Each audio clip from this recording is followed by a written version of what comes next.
उपसभापति महोदय, मैं हाल में उस वाद-विवाद की चर्चा करना चाहूँगा जिसमें सुधारों की आलोचना की गई है। यह कहा गया है कि नई नीतियों से जनता के अपेक्षाकृत गरीब वर्गों को कोई लाभ नहीं हुआ। मेरी बात ग्रामीण पृष्ठभूमि है और कॉलेज के दिनों में मैंने भी इस बात का अनुभव किया है कि दिन में एक बार खाना मिलने का क्या अर्थ होता है। इसलिए गरीबों के बारे में मेरी चिंता सचमुच वास्तविक है। स्वतंत्रता प्राप्ति के बाद के सभी दशकों में सरकार ने गरीबी से जूझने की चेष्टा की है। इस समस्या पर अब तक काबू न पा सकने का एक महत्वपूर्ण कारण है कि हम वृद्धि और प्रगति की उस दर को प्राप्त नहीं कर सके जो पर्याप्त ऊंची हो। इस वृद्धि और प्रगति के जो लाभ पहुँचे हैं उनसे समस्या हल नहीं हुई। इन सुधारों का उद्देश्य यह है कि हमारी वृद्धि की दर की गति त्वरित हो जाए, परंतु चूँकि वृद्धि के लाभ पहुँचने में काफ़ी समय लगता है, इसलिए मैंने यह निर्णय किया कि केवल गांव के स्तर पर अलग से साधनों को शीघ्र उपलब्ध कराया जाए ताकि पहले के मुकाबले गांवों के गरीब लोगों के लिए रोजगार पैदा करने तथा उनकी शिक्षा, स्वास्थ्य और अन्य सामाजिक समस्याओं पर कहीं अधिक ध्यान दिया जा सके। इसे बाईपास मॉडल कहा जाने लगा है, जो गांवों में गरीबी के एक महत्वपूर्ण कारण पर ध्यान देता है, अर्थात वर्ष भर गांव में पूर्ण रोजगार का अभाव, जिसके फलस्वरूप रोजगार ढूंढने के लिए गांव वाले गांव छोड़कर शहरों की ओर जाने को विवश होते हैं। विश्व भर में आमतौर पर सुधारों के साथ मुद्रास्फीति आती है। उसकी कठिनाइयों को पूरी तरह मिटाने की बात तो नहीं हो सकती, परंतु उन्हें कम करने के लिए मैंने नए सिरे से मजबूत बनाई गई सार्वजनिक वितरण प्रणाली को लागू किया है, जिसके अंतर्गत गरीब लोगों को अनाज विशेष रियायती दरों पर दिया जाएगा। मुसीबत में पड़े कारखानों के मजदूरों की सुरक्षा के लिए राष्ट्रीय नवीकरण कोष शुरू किया गया है।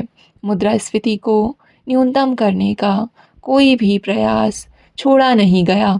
मैं यह चर्चा आपको इस बात की जानकारी देने के लिए नहीं कर रहा कि हमने क्या किया है, बल्कि इस बात पर जोर देने के लिए कर रहा हूँ कि हमने आँख मूंद कर यह प्रयास सुधार नहीं किए।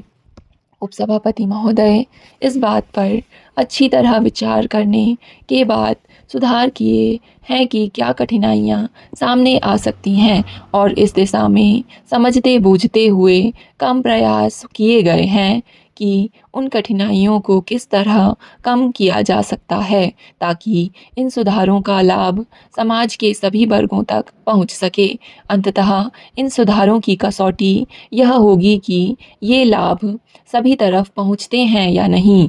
जब तक इन सुधारों का लाभ व्यापक रूप से ना पहुंचे, मैंने जनता के उन वर्गों के हितों के लिए विशेष योजनाएं बनाई हैं जिन तक ये लाभ पहुंचने में समय लगता है।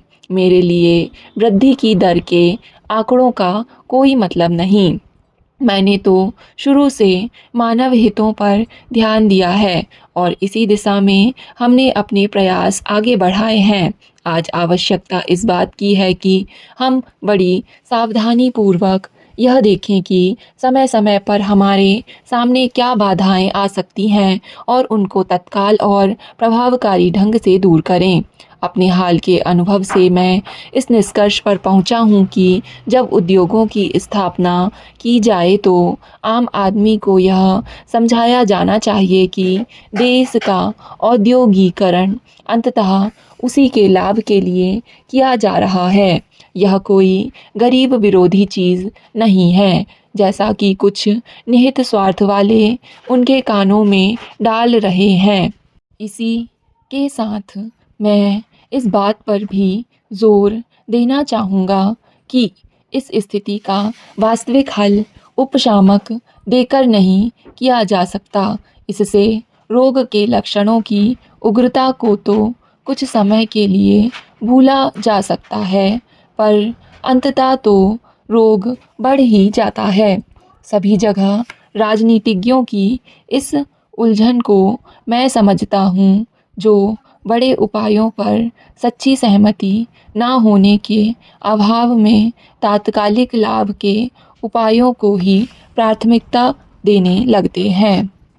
इसलिए आज वास्तविक आवश्यकता इस बात की है कि लोगों और परिवारों को शीघ्रता से लाभ पहुंचाने के उपायों में और पूरे समाज को लाभ पहुंचाने वाले दीर्घकालीन उपायों के बीच सामंजस्य और तालमेल स्थापित किया जाए, क्योंकि अप्रत्यक्ष ढंग से उनसे भी लोगों और व्यक्तियों को लाभ पहुंचता है। इसलिए हमारा कार्यक्रम ऐसा होना चाहिए जो व्यक्ति, परिवार और समाज सभी के लिए उपयुक्त हो और लघु स्तर पर तीनों तरफ चलने वाले हमारे प्रयास एक ओर मिल जाएं। स्टॉप। डिक्टेशन पसंद आए तो वीडियो को लाइक तथा चैनल को सब्सक्राइब ज़रूर करें। धन्यवाद।